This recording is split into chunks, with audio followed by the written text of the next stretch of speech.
Great. Good morning. My name is Dan Burseth. I'm with a company called Eckhart. I'm Bob Heath, Additive Manufacturing Applications Engineer with Eckhart. So Eckhart is a designer, builder, and implementation integrator of advanced automation. So we're a large company that has projects going on with the likes of John Deere, Stryker Medical, GM, Ford, and our business and how Bob and I get paid is successfully introducing new technology into a factory, whether it be additive, robotics, vision systems. And the theme that we want to talk about today is a little bit more on sort of the soft skills, the how do we generate buy-in, how do we introduce new technology into our customer base. So I realize that some of you probably work for large organizations or perhaps have internal sales jobs to do as additive and technology champions, and hopefully you can take a page out of our playbook. How do we sell? How do we get buy-in? How do we introduce in mass new technologies into some of the biggest and most bureaucratic and complex manufacturing operations in North America? So that's our theme on the day here. Again, just to tell you a little bit more about who we are and just to give you some context, we, again, design, implement, and sustain automation. We have 5 business units. AGVs are humanless, operatorless carts that move material and move product through a factory without human involvement. Assembly tooling, it's our biggest business. It's lift assist, secure tools, manipulators. We're a robotics and flexible automation integrator, collaborative robots, traditional big industrial robots. We have a burgeoning 3D printing and additive manufacturing business, which is obviously the focus of today, and then a large engineering services businesses. So we're roughly 300 engineers. We work out of primarily the Michigan area with 7 production sites. And what Bob and I do today is, again, take complex new technology and introduce it into resource-strained environments. And we'll talk about how we succeed, how we fail, and you guys can take those lessons back with you. Just to give you a sense for the type of stuff we make, again, just for context, right? This would be a tool that we make that allows a company like Peterbilt to go from using 5 people to get this hood into place and to hold it down and to fasten it to a button push over here and then one guy to walk over and to secure it. So just an example of stuff that we do. Same here, AGVs. Let's take operators, let's take people out of the factory environment. Let's move product through the factory without any guidance from an hourly paid employee. So our AM journey, our additive manufacturing journey, started with us as an internal customer. So again, as someone who builds and designs a tremendous amount of metal machined equipment, we said, all right, before we go to market and before we try to introduce something we don't know a lot about to a customer like John Deere that we've been working with for 40 years, let's work through the bugs, let's work through it internally. Our operation, probably small compared to some of the people in the room. There's certainly facilities out there that are consuming 8 million pounds of steel a day. That's about how much we do a year. We have turning centers that are running 81,000 hours of CNC time every year. We have over 1,200 semi-trucks leaving from our facilities. COGS, an enormous amount of our cost of goods sold is in the form of metal, machining, and labor to support all that, lifting, moving, painting, and 90% of our workplace injuries occur around people who, or to people who are among metal machine components. Okay, so this was, the case for us internally was very compelling to start to experiment and start to learn more about this world. We progressed, right? We moved into simple hand tools that we could start offering to our big automotive OEM customers. And just to give you an example for some of the first stuff that we did, this is a simple hand tool to set a door handle. It's a fixture. And we didn't really go to our customer and say, hey, are you guys interested in buying some additive manufacturing, a 3D printed gadget? We go to the market and say, you can buy this for 745 pounds, that weighs 9 pounds, and I'll have it to you in 3 weeks, versus a 3D printed option that's $195, 0.7 pounds, and 1 week to delivery. So our opening pitch is we never lead, we never start with okay, here we're trying to introduce something new. It's saying, here's our cost, weight, and time to delivery improvement that we're going to make. So we started very small. We started simple. However, we hit a snag, right? And this is always the case as someone, again, trying to sell into large plant environments. There's big, grand statements happening at the CEO and the corporate level. You know, we must do this. We must introduce robots everywhere. We must adopt additive manufacturing across the board. And how that message and how that directive then cascades and transfers down to an organization eventually leads to a lack of implementation. So 90% of manufacturing leaders believe that it's an imperative to adopt things like collaborative robots, 3D printing.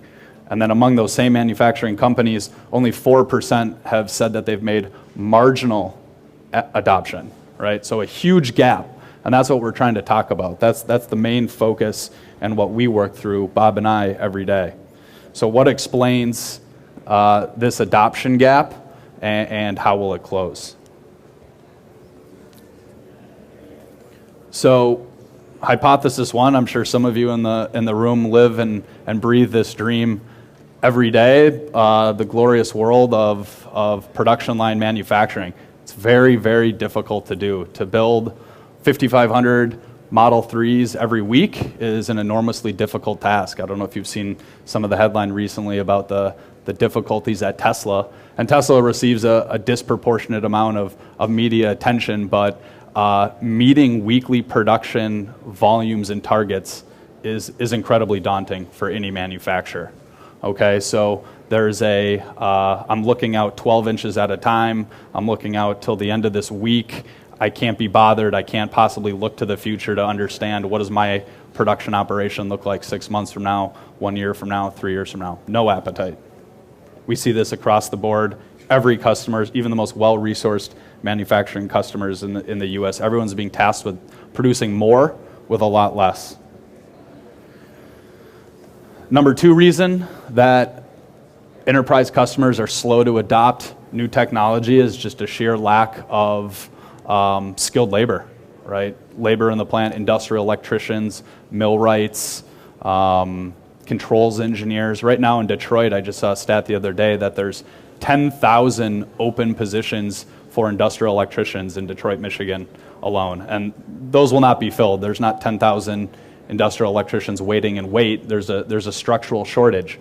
So the industrial electricians that do exist, for example, are tasked with just an enormous volume of work inside of these facilities. Just to give you some more perspective, at one of our biggest customers, General Motors, Lansing Delta Township, they have 5 maintenance engineers right now tasked with keeping a 1.7 million square foot facility running.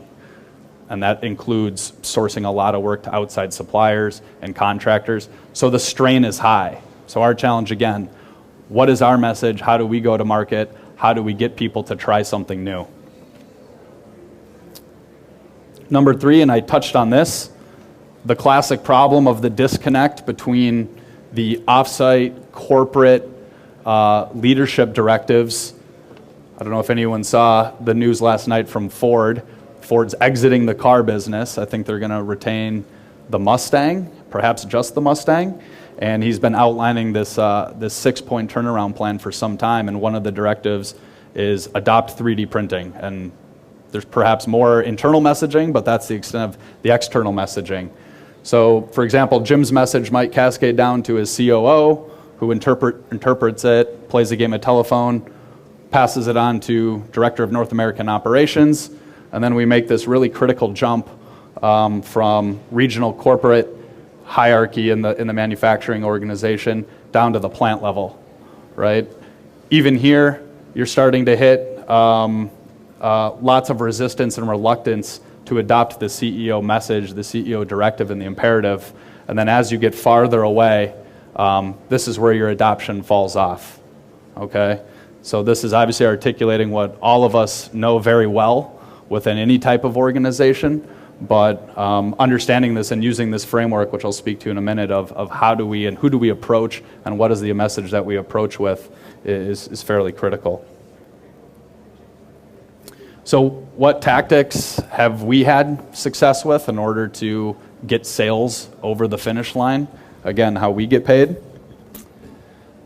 Where I've found the most success is that it's absolutely essential to generate buy-in at the plant level first. So the CEO message comes out.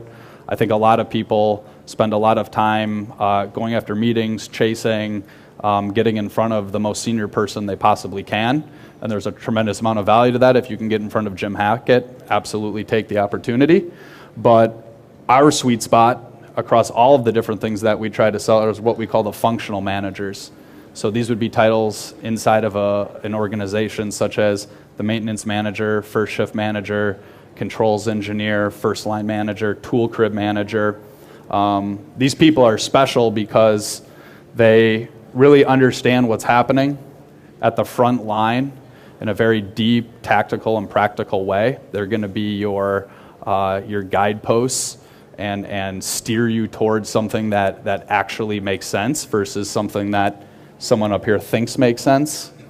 They're still very close to the frontline employees in terms of hearing complaints, which is a really important pulse to have on an organization. I don't care, how iconic or how powerful your CEO is.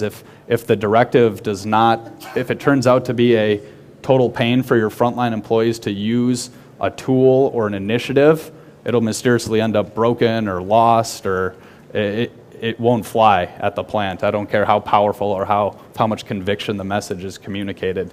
So these people still retain that important attachment point to the frontline employees. And then lastly, and very critically, these people either have budget, they have money to spend, or they are one step removed from people who have the wallets to say, hey, here's a change, here's something we're interested in doing, let's fund it, and let's do it.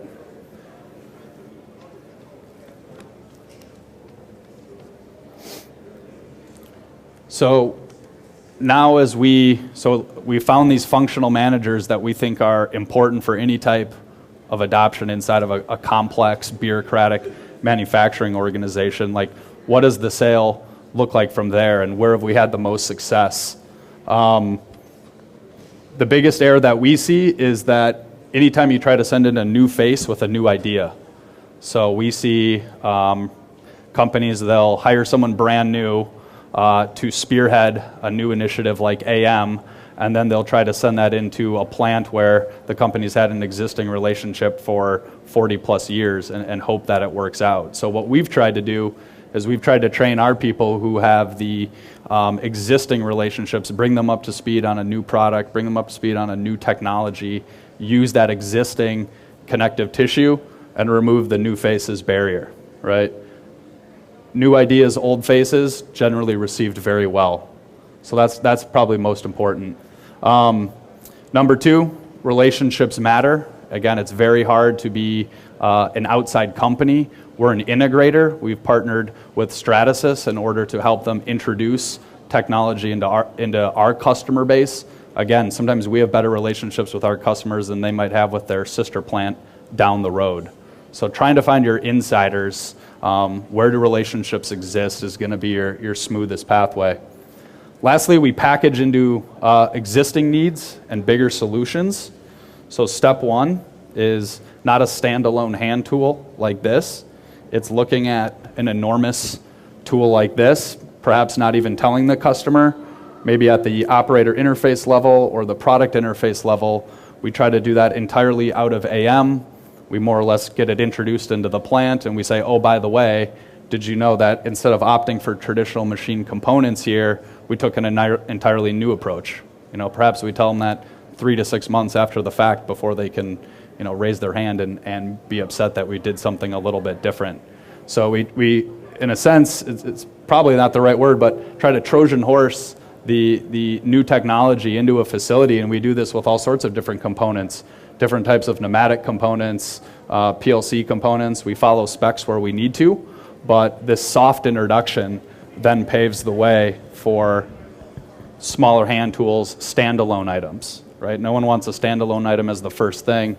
They can say, oh yeah, we already use 3D printing on this giant manipulator and it works great.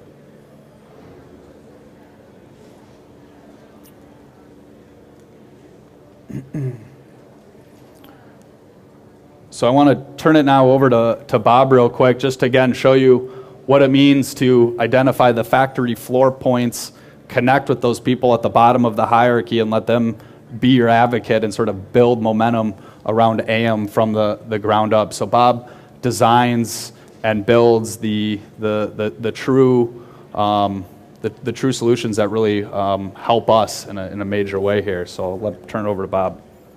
Thanks, Dan. Yeah, like Dan said, I'm a designer, but I'm now the additive manufacturing applications engineer. So what that means is I am designing tools, and I'm also operating the printers that we have and introducing these solutions. So I'm kind of, as far as Eckhart goes, I am the single point of contact and the one-stop shop for additive manufacturing. What this slide is highlighting is a tool that we developed and patented. It is a lug nut starter tool. Seems really simple, right? But every vehicle that goes down the line in every assembly plant gets 4 tires, and all these lug nuts get put on, and they get put on one by hand, and they're kind of a little bit of a pain to do. It's one of the things that leads to repetitive motion injuries, ergonomic issues. So we developed that tool there where they hold the inside of it, spin the outside, and it starts all the lug nuts right at once. When we developed this tool and we showed it to the customers, they kind of put a stop to our internal buy-off. We had the customer at our facility showing them the whole solution. They said, hold on, stop. Go get the guy that designed this, right? We went out and we got him and brought him back out onto the floor, and, you know, first thing he's thinking is, hey, the customer wants to see you. They stopped the buy-off, right? He's thinking, oh, man, I'm dead, right? They all gave him a standing applause, right? Standing ovation. They absolutely loved it. And that's one of the things that we get with the most success is these wins, where it's like, hey, this works. Let's try something else now. So it speaks right to what Dan was saying. Get the foot in the door, show them what we can do, show them what AM is capable of, and we go from there. Did you find that you encountered a lot of resistance? I mean, this seems like a no-brainer, pretty compelling. Like, what was the typical resistance that you encountered, the naysayers? Yeah, the typical resistance is, again, dealing with automotive manufacturers. They're used to steel tools and a little bit of aluminum tools. They want things to work. You know, if the line's not moving, it's not making money. And with that is they individually they all say, yeah, let's try something new, but not on my stuff. You know, I've got my own reputation, and I've got my work to do. I've got my job to complete. And I know I can get it done this way over here. And you're saying that I can do it over with this? I don't know about that. So we have to introduce these small wins and gains to kind of build that trust and confidence in the customer base. Great. And so here's another one. It's I actually brought this one. It's a hand tool used for in an automotive facility. The design requirements, or the pain point, was there's a fastener that needs to be secured on the vehicle. Where the fastener is in the operator in the vehicle, the operator cannot see the bolt head. So they would have to physically bend over, which leads to repetitive motion injuries and ergonomic issues. So we were asked to come up with a solution that will allow them to place the tool onto the vehicle securely, and then with their other hand, use the power tool. So when this locates to the vehicle through, and it's kind of held on with some magnets that we have embedded in here, but it locates to the underside here, and it's actually helping secure the trailer hitch. So we interface with the frame here, and then corner of the body here. So it's a positive location, and then the socket is able to go right through that hole to be able to secure it. I got a bunch of other stuff I can pass around. Some of the other hand tools that we've developed. You know, this is another completely 3D printed solution. It helps install a spring clip in plants. And then, those were the wins, right? And then this guy, it looks really ugly and it's kind of goofy. I'll admit it. When I walked into the plant with this, the plant manager saw it and was like, I don't want that. Throw that in the trash. That's where my operators are going to put it, right? It's typical of what I encounter on a daily basis is, hey, this is going to help you out.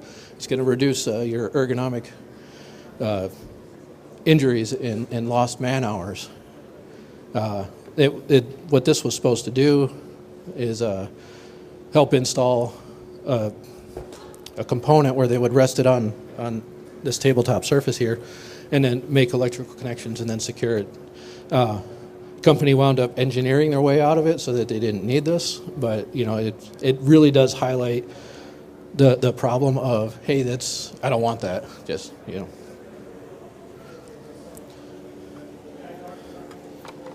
And then a couple of the other things we do is everybody knows that AAM is good for rapid prototyping and proof of concept, and that's what this is. We had operators that were breaking sensors for our AGVs in the floor.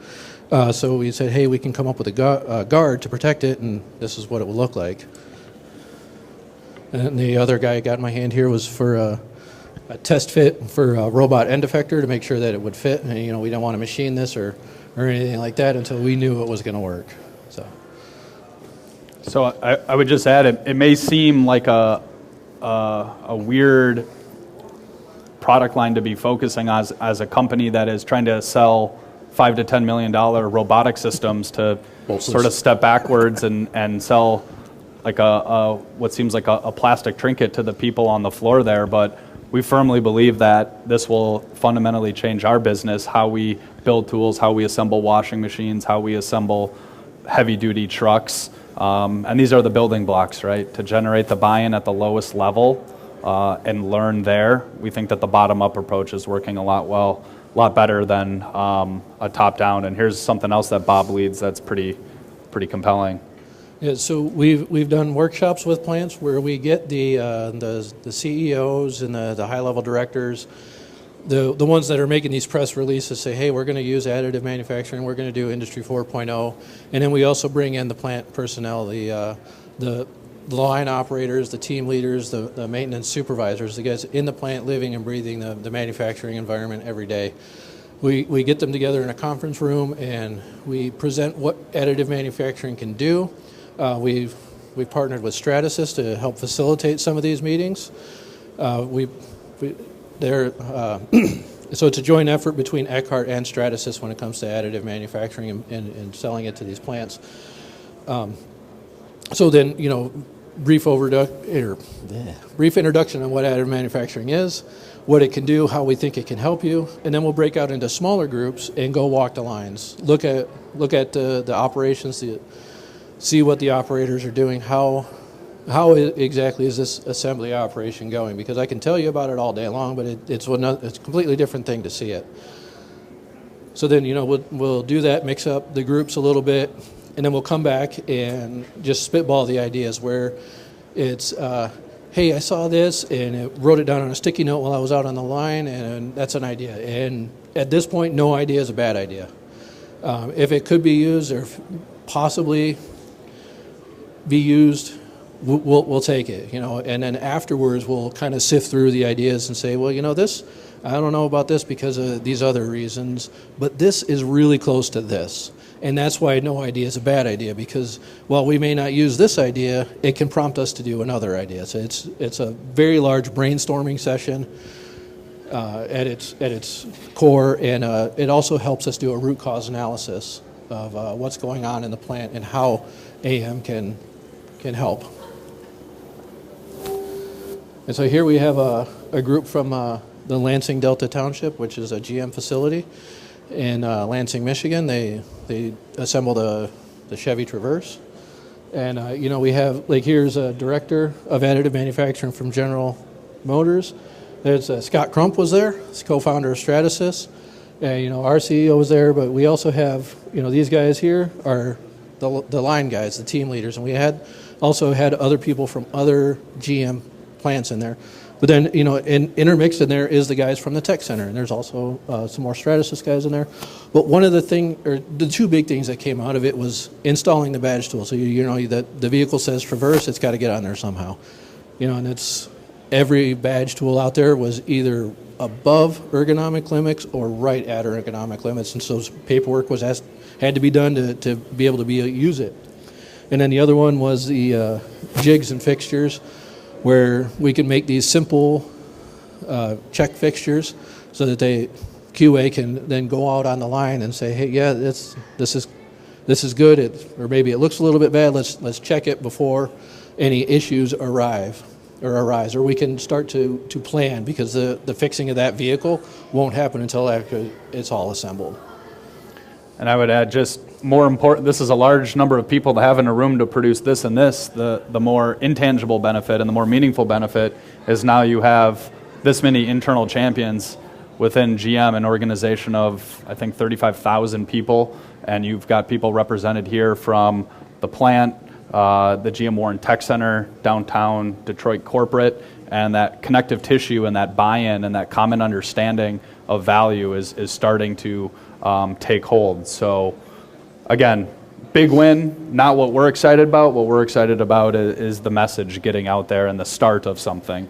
Many automotive companies are starting to make semi-public statements at things like conferences where they envision manufacturing lines down the road that are 90 plus % of the tools and the assembly components, not the direct material, the indirect material, are made with 3D printed materials. And as a company that does 81,000 hours of CNC machining this year, we hear that message, we wake up, we embrace it, and we think that it's an enormous opportunity and not one to be afraid of. Again, we've partnered with Stratasys, I think similar to, I think they recognize the fact that there's tremendous value working closely with someone who's in industry. We've been supplying tools to these companies now for 50 years, and they said, hey, we don't necessarily want to be a new face in some of these plants and some of these places trying to do a new technology. They partnered with us, and we have a pretty aggressive ground team that's in these facilities every day and slowly chipping away at the hurdles that come anytime you're trying to do something new. So I hope it was interesting. That's the end of it. It was a slightly different theme here. Again, it's one about the political reality of introducing something new into a facility and the challenges that Bob and I face every day across not only AM but all of our other product lines. So thank you. Any questions? Comments? So I work with a university, and these are the perfect projects to target for senior design type projects. Do you guys work with local colleges, community colleges, trade schools to kind of Absolutely. start thinking that way? Absolutely. Yeah, we're actually hoping to sponsor a student and his team from Western Michigan University in their senior design project. We'll know if they're going to choose us. It's a bidding war, but so we are heavily invested in students and universities. Do you target that internally at Eckhart to kind of make sure you guys have control, or do you pair them up with possibly one of your customers that have already adopted AM to work with them as another solution provider? This particular instance came about because he was an intern with us and reached out to us and said, hey, I want to do in specific an additive manufacturing solution for one of your customers, and we're like, yeah, let's partner up, let's do it. So We'd be very interested to explore. Yep.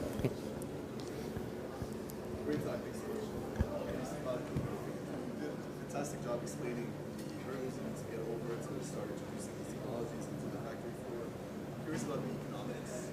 Yeah. So far, is there with the very few parts that you've been able to supply, have the economics made sense so far for this effort, versus a longer term solution that you think will be able? It's a good question. We're certainly not. Yeah, the question was how do you justify or understand the expense to date? Obviously getting this many people into a room to generate this is an expensive meeting on our end, on GM's end, on everyone's end, and the output is a couple $2,000 or $3,000 hand tools. How do we justify that and make sense of that? Absolutely, it's something we're investing in right now. It's a business development initiative, but we're hoping again that the internal costs that we're starting to strip from our process outweigh that, right? So we're starting to reduce the steel, reduce the lead time in our process, harder to measure, and a different bucket, certainly from a financial responsibility, but we think, hey, if we can take $100,000 out of overtime expense for a welder when we can hit a button and run it overnight and get it the next day, perhaps that's a way to think about funding the business development side of it. But and again, it's a disruptive trend that we have to be aware of, right? I mean, 5 years from now, this is not what our business looks like. So spend the money today to figure it out. Yep.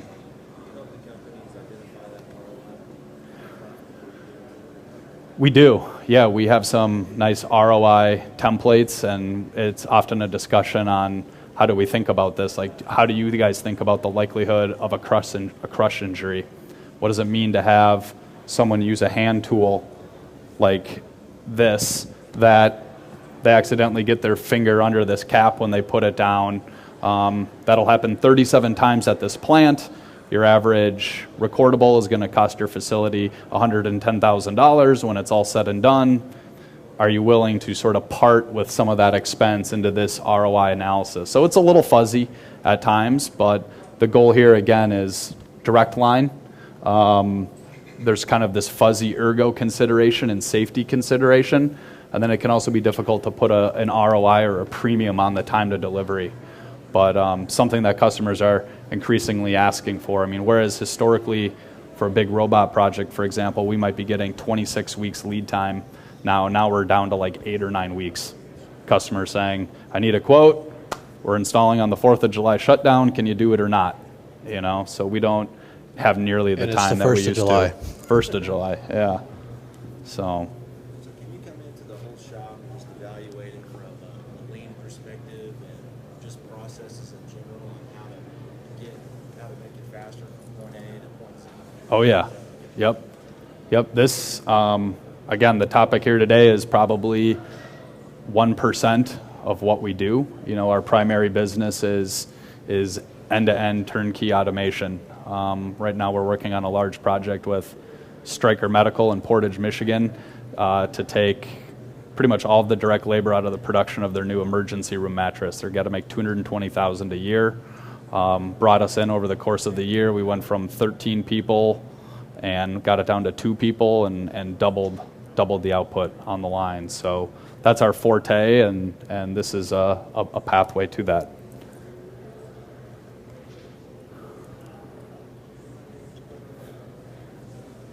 Good stuff, guys. Well, thank you. Appreciate it. Thank you.